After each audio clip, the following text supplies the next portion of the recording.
Hello everybody.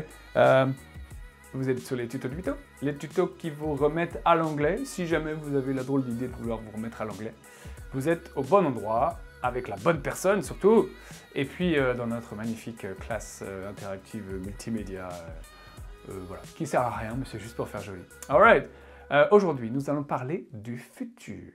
Alors je vais faire des déçus déjà, d'emblée. Il y en a qui vont pleurer. Non, personne ne va pleurer. Le futur en anglais, c'est pas un temps. Il n'y a pas un temps qui sert à parler au futur. Il y a des outils. On a quatre outils à notre disposition. Prof qui ne sait pas compter jusqu'à 4. J'ai un niveau CE2 en maths, hein, je vous le dis tout de suite. Mais bon, on s'en fiche. Donc, 4 outils pour parler du futur.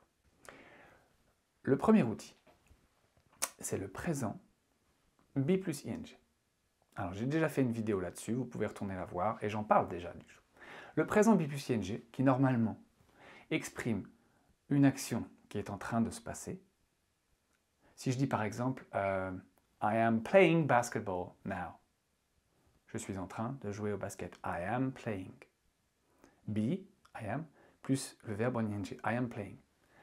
Ça veut dire, je suis en train de jouer au basket maintenant. Mais regardez la phrase suivante. This weekend, I'm playing basketball with my friends. Ce week-end, je joue au basket avec mes amis. Et bien là, on est au futur. Ok? Donc, un temps qui peut être au présent normalement peut aussi être utilisé pour parler du futur, le présent be plus ing. I'm playing basketball with my friends. This weekend, or next week, I'm going to the USA. La semaine prochaine, je vais aux États-Unis. I'm going to. I am going. Présent be plus ing. Ok.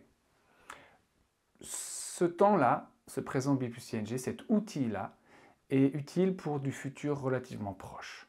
D'accord? On n'est pas en train de parler dans 3000 ans, on est dans un futur relativement proche. Deuxième outil. C'est plus le présent be plus ing, c'est le présent simple.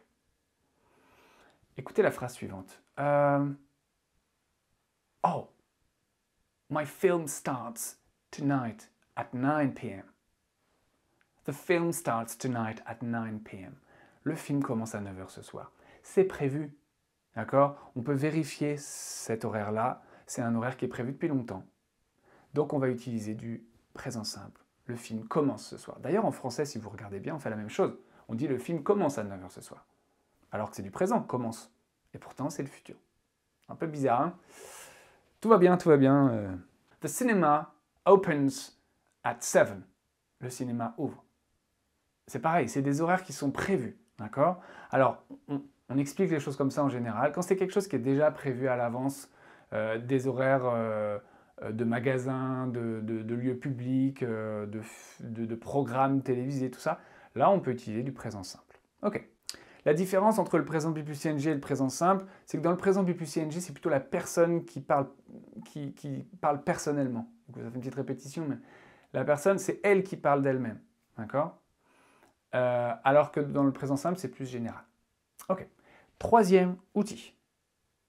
Le troisième outil pour parler du futur en anglais, c'est be going to. Alors attention, il y en a qui doivent se dire, oh là là, c'est un peu comme le présent be plus ing. Oui, ça ressemble. Alors c'est une expression, be going to, qui va nous permettre de faire une prédiction. C'est quand on est quasiment sûr que ça va se passer, on a quasi des preuves de ce qui va se passer. Regarde, attention, effet spécial. Effet spécial. Ok, vous voyez ce que je vois à travers la fenêtre? Pas joli, joli. Ouais, vous l'entendez comme moi. Ok, bon, il n'y a pas besoin d'être un ingénieur météorologue pour prédire ce qui va se passer. Il va pleuvoir. On parle bien du futur là. Il va pleuvoir. On fait une prédiction. On en est quasiment sûr. On a des preuves. Il y a le son, il y a l'image, les nuages et tout ça. Donc on va dire It's going to rain. It's going to rain. Il va pleuvoir. Ok? Donc on utilise l'expression be going to. It's going to rain. Autre exemple. I'm going to show you something. Oh, come. I'm going to show you something. Je vais te montrer, show, something, quelque chose. I'm going to. On retrouve encore be going to. I'm going to show you something. Je vais te montrer quelque chose. Là, c'est quelque chose qui va se passer tout de suite. Et on sait que ça va se passer parce que bah, voilà, c'est nous qui le disons. I'm going to show you something. Alright? Alors attention. Be going to, pour aller plus vite, il peut se contracter à l'oral en gonna. Et je suis sûr que vous avez déjà entendu ça. I'm gonna. Gonna, donc ça s'écrit G-O-2-N-A. Gonna, ça se dit pas gonna, mais gonna, attention. Donc ça veut dire la même chose que going to, be going to, sauf que c'est en plus rapide. Au lieu de dire it's going to rain, vous pouvez très bien dire oh, look, it's gonna rain. It's gonna rain. Et vous faites la liaison avec le rain. It's gonna rain. Au lieu de dire I'm going to show you something, vous pouvez dire look, come, I'm gonna show you something. I'm gonna show you something.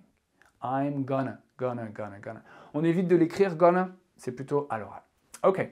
Dernier outil, le numéro 4. Non, c'est nul comme blague. Le numéro 4, c'est will. Will. Je suis sûr que vous en avez entendu parler. C'est un petit peu le réflexe qu'on a, nous, en pensant au futur, on pense à will.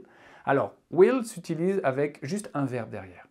Par exemple, imaginez un père qui dit à son fils You will be a man, son. You will be a man.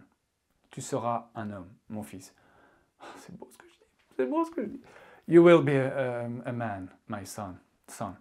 Donc, you will be, on a bien mis will et on a bien mis le verbe après, veut dire tu seras, d'accord? Dans le futur, un jour, probablement, peut-être, sans doute, d'accord? Et will exprime un futur globalement un peu plus lointain. Okay? Une idée plus générale qui arrivera peut-être, on n'en est pas tout à fait sûr, mais on le dit quand même. D'accord? C'est moins fort que it's going to. Quand on dit be going to, on est quasi sûr que ça va arriver. Will, c'est quand même plus général. Alors attention, will, à la forme négative, ça fait will not. Ok? You will not, qu'on va très souvent retrouver en forme contractée, won't. You won't be. Tu ne seras pas. You won't be. Won't. Attention, ne pas confondre won't et want, qui veut dire vouloir. Hey, hey. You won't be. Won't be. Tu ne seras pas. Ok? That's it for today. C'est terminé pour aujourd'hui. J'ai essayé d'être le plus clair et le plus concis possible en vous montrant ces 4 outils. Le présent be plus ing, le présent simple, be going to et will. C'est en gros les 4 outils dont vous allez avoir besoin pour parler du futur. Maintenant, il va falloir digérer tout ça tranquillement, revoir la vidéo plusieurs fois, et puis à chaque fois que vous aurez besoin d'utiliser du futur, cherchez vraiment quel outil vous allez utiliser, l'un plutôt que l'autre. Alright, thank you very much for watching. Je vous dis à super bientôt. Take care everybody. Abonnez-vous à la chaîne si ce n'est pas déjà fait. Et que cette aventure continue. Alright, thank you guys, bye.